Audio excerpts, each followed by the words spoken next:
जहां पार्थिव शरीर का दाह संस्कार करने से मोक्ष की प्राप्ति होती है।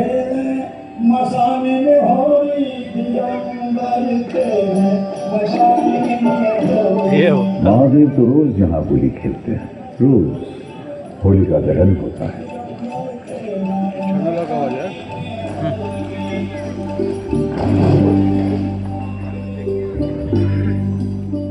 जिंदगी से धड़कती उमंगें सजोई ये कलियां, यहीं तो बसा करते थे कबीर, बसे थे तुलसीदास। मनुष्य के हाथों ने बनाई ये अभूतपूर्व नगरी, और वो ही शांति की तलाश में गंगा में डुबकी लगा तन और मन की शुद्धि पाने आध्यात्म की जिज्ञासा लिए यहां खींचा चला आता है। वाराणसी सिर्फ एक प्राचीन नगरी ही नहीं, मनुष्य और उसकी श्रद्धा का इतिहास है। ये शहर कैसे बसे, इनको बनाया किसने? इन प्राचीन शहरों में बने राजमहल, ये किले इस बात का प्रतीक है कि यहां राजाओं का साम्राज्य रहा होगा। उन्होंने इन शहरों का, राज्यों का निर्माण किया होगा। कुछ शासक जो इतिहास के गलियारे में खो गए, और कुछ जिन्होंने इतिहास में अपनी जगह बनाई। कुछ ऐसे जिन्होंने क्षत्रिय वंश में जन्म तो लिया, लेकिन योद्धा नहीं बने, राज्य की सीमाएं नहीं बढ़ाई।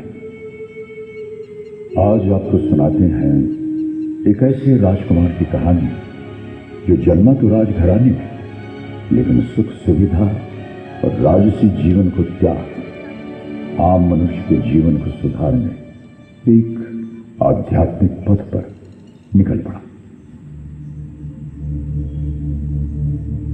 कई वर्षों पहले एक शासक राजा शुद्धोधन और उनकी रानी माया देवी के परिवार में पुत्र ने जन्म लिया।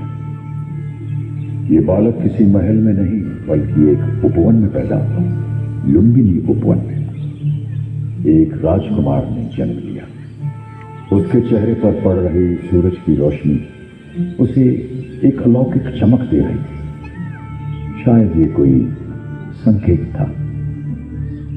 ग्रहों की स्थिति समझकर ये धारणा भी बनी कि ये बालक या तो एक महान राजा बनेगा या फिर एक आध्यात्मिक गुरु।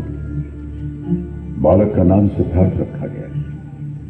राजा शुद्धोधन चाहते थे कि राजकुमार समय आने पर वंश को आगे बढ़ाए और एक महान राजा बने।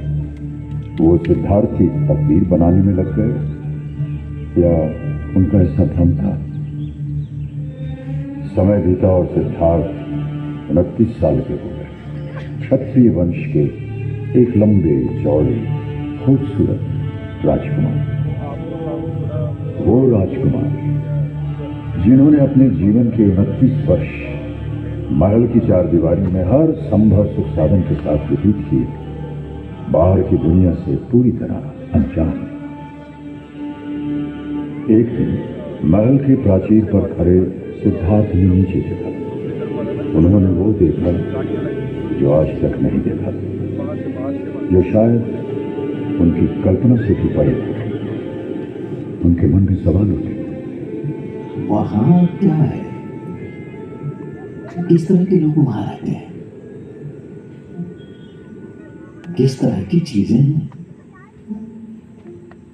मैं जानता नहीं, कभी देखा भी नहीं, पर देखना चाहता हूं।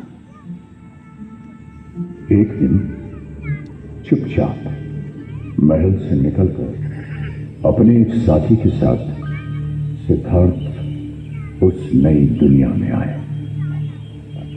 यहां तो हवा बिल्कुल वैसी है जैसी हवा में हम रोज सांस लेते हैं। पेड़ और फूल भी वैसे ही जैसे महल की बागीचों में।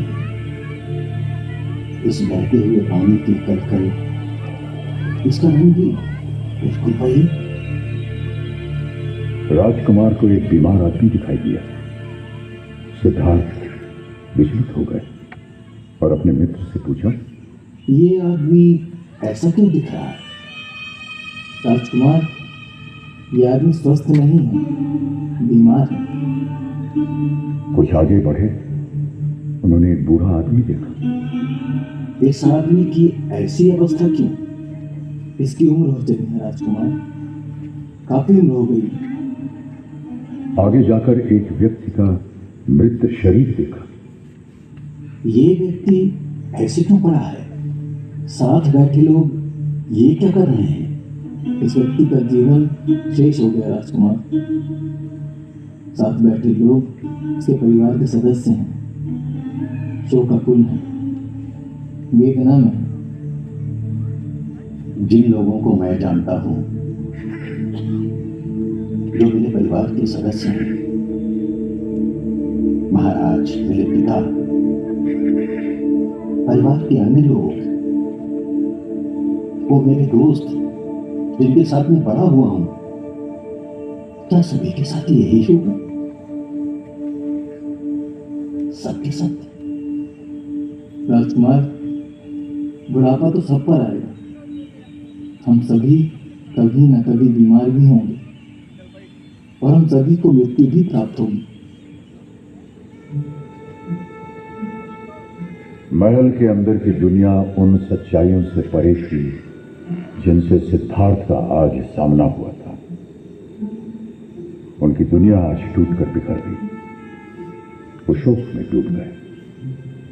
वो उन सभी दृश्यों के जवाब चाहते थे जो उन्होंने महल के बाहर देखे थे।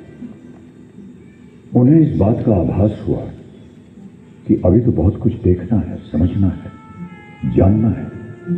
उनके मन की आवाज उन्हें बार बार कचोट रही थी कि वो उन सच्चाइयों के महज गूंगे दर्शक बनकर नहीं रह सकते। उन्हें उस सच्चाई को खोजना था जिनमें जीवन के जवाब छिपे थे। उस दिन के बाद सिद्धार्थ चुपचाप कई बार महल की सीमा के बाहर निकले, सच्चाई की तलाश में। उन्हें जवाब चाहिए थे। अपनी ऐसी ही एक यात्रा के दौरान सिद्धार्थ ने एक साधक को देखा जो गहरे ध्यान में